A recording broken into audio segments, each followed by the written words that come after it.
تلاقي الراجل قاعد قدام التلفزيون عمال يتفرج على الاعلانات والمسلسلات والستات الحلوه قوي في التلفزيون، ويتفرج كده وبعدين يبص لمراته فيقول كانت نيله في حظنا الهباب. ايه ده؟ هي دي الستات مش البومه اللي انا متجوزها.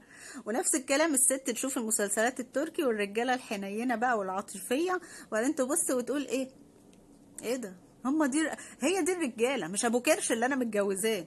خلي بالكوا لو انت او انتي بتعملوا كده، انتوا بتخلوا نفسكوا اتعس زوجين في العالم، لان انتوا بتعملوا حاجه غلط جدا وهي المقارنه. طول ما انا عماله اقارن حاجات حلوه قوي مش عندي بحاجه بسيطه قوي عندي، طبيعي هكره اللي عندي.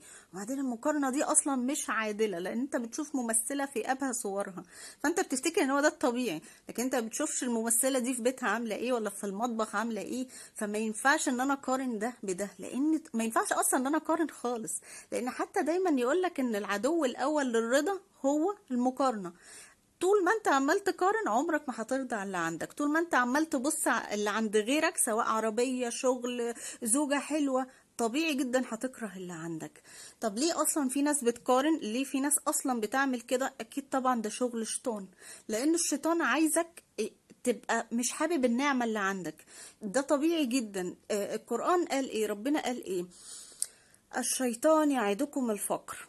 هو الفقر ده ايه؟ فقر فلوس بس؟ لا، في حاجة اسمها فقر نعمة. يعني خليك مش حابب النعمة، حاسس بالفقر في النعم اللي عندك.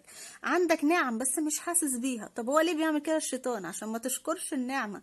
لان انت لو حاسس بقيمة النعمة هتشكر ربنا، فربنا هيزود لك النعمة، ولئن شكرتم لأزيدنكم، فهتعيش حياة سعيدة والحياة تبقى حلوة. والشيطان مش عايز كده. الشيطان عايز ان انت تفضل تتكلم عن النعم بشكل وحش، فربنا ما يزودهاش، فبالتالي النعمة تزول من وشك وتعيش تعيس. فهي دي الفكرة ان هو مش عايزك تشكر، دايما عايزك تشوف الوحش في كل حاجة. يعني العيال الخلفة اللي هم هبة ورزق من ربنا، فلا، الشيطان يخليك دايما شايف ان عيالك دول فلوس ومدارس ومصاريف ودوشة وقرف وزن في البيت. لا، ما يخلكش تشوف الحلو فيهم. ليه؟ علشان تمشي تشتكي منهم. ما انت لو شفت الحلو اللي فيهم هتشكر ربنا وهتعيش سعيد، والشيطان مش عايز كده. هي دي الفكرة يا جماعة. الفكرة ان انا دايما ارضى باللي عندي، لكن فكرة المقارنة غلط جدا، تخليك دايما مش شايف اي حاجة حلوة. اعمل ايه علشان اشكر النعمة؟ علشان ربنا يبارك لي فيها، اتكلم عنها بامتنان بس كده. يعني ما تقعدش تقول انا بشتغل هو المرتب بيقضي حاجة؟ بشتغل مرتب بسيط بس الحمد لله مستورة. متجوز؟ ربنا يهديها لي. هي فيها عيوب زي اي ست بس ربنا يهديها.